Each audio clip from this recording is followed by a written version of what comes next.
जहाँ पे हम किसी चीज़ को टाइम से डिवाइड करते हैं तो वहाँ पे हम बात करते हैं रेट की। If 1 joule of work is done in 1 second then the power will be 1 watt. Multiply करने का मतलब ये होता है कि हम उस जगह वो पुट करवा दें। P is equals to F dot V. बिस्मिल्लाहिर्रहमानिर्रहीम। अस्सलाम वालेकुम स्टूडेंट्स, आज हमारे पास टॉपिक 4.4 है of chapter number 4 work energy and power, और टॉपिक का नाम हमारे पास पावर है। तो पावर हमारे पास क्या है, इसकी डेफिनेशन को हम इसके फॉर्मूले से देखेंगे।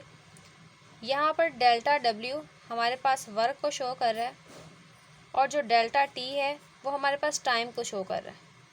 अब जहाँ पे हम किसी चीज़ को टाइम से डिवाइड करते हैं तो वहाँ पे हम बात करते हैं रेट की। The rate of change of work या power is the measure of rate. Rate मतलब हम टाइम से डिवाइड कर रहे हैं। एट विच, जिस रेट पर वर्क इज़ बीइंग डन, तो उसे हम कहेंगे पावर। जिस रेट पे काम हो रहा है वो हमारे पास पावर होगी। इसका यूनिट क्या है? यूनिट देखने के लिए वर्क का यूनिट हमारे पास जाउल होता है और टाइम का सेकंड।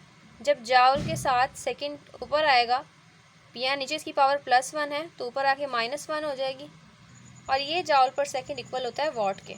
हम इसको कलेक्टिवली वॉट कह सकते हैं। अगर हम वॉट को डिफ़ाइन करना चाहें तो हम इसे ऐसे डिफ़ाइन करेंगे।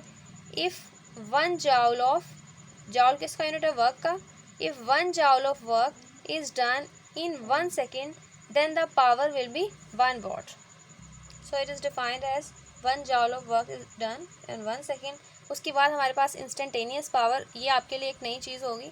इंस्टेंटेनियस का मतलब होता है जब भी हम किसी चीज़ पर लिमिट अप्लाई कर देते हैं तो हम उसे कहते हैं instantaneous.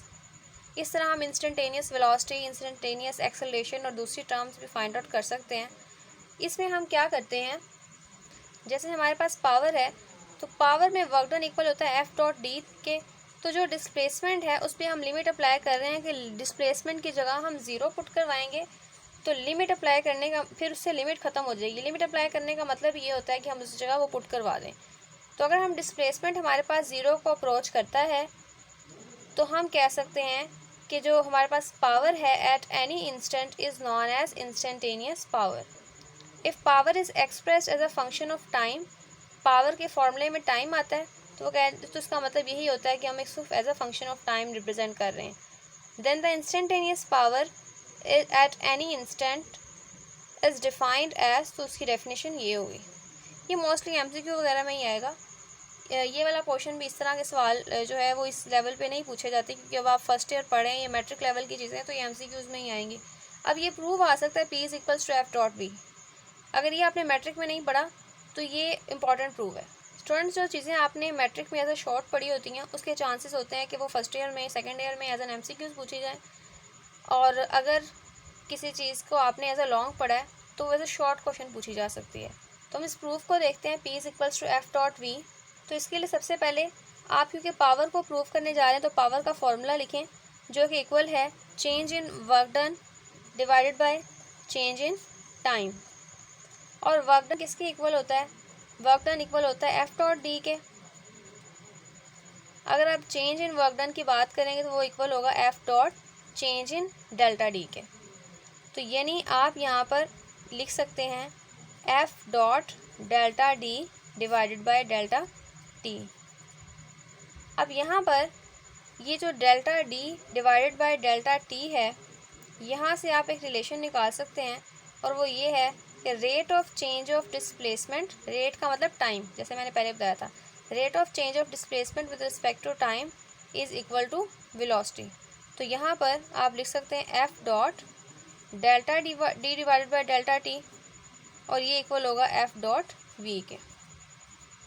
P is equals to F dot we.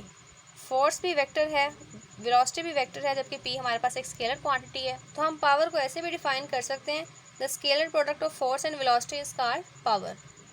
और स्टूडेंट्स, जो भी आप यूज़ करते जाएंगे आप उसको इस तरह यहाँ पे 3 डॉट्स लगा के यहाँ पे लिखेंगे। इसके अलावा हमारे पास कुछ MCQ पोर्शन है पेज नंबर 74 पे। पेज नंबर 74 पे देखें, एक तो हमने यूनिट पढ़ा वॉट, पावर का यूनिट वॉट के अलावा भी यूनिट्स हैं। In electrical measurements the unit of work is express as watt second. तो वॉट सेकेंड कहाँ इस्तेमाल होता है? जहाँ हम इलेक्ट्रिकल मेजरमेंट्स ले रहे हों। Commercial unit of electrical energy is kilo watt our.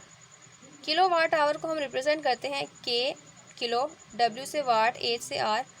अब अगर हम देखना चाहें तो किलो वाट आवर किसके इक्वल है, तो किलो आपको पता है स्टूडेंट्स 1000 के इक्वल होता है। और एक घंटे में 60 मिनट होते हैं और एक मिनट में 60 सेकंड्स होते हैं। 60 मल्टीप्लाई बाय 60 30 600 सेकंड्स। तो किलो की जगह आप लगाएंगे 1000, वाट वैसे ही आएगा क्योंकि ये यूनिट है, इसकी कोई वैल्यू नहीं है। और आर की जगह हम लिखेंगे 3600 सेकंड्स। आप इसको मल्टीप्लाई करें और इसको साइंटिफिक नोटेशन में करें तो आपके पास ये आंसर आता है। अब प्रीफिक्सेस के अंदर आपने पढ़ा था कि 10⁻6 इक्वल होती है मेगा के, तो यहाँ पर आप 10⁻6 की जगह मेगा लिख सकते हैं।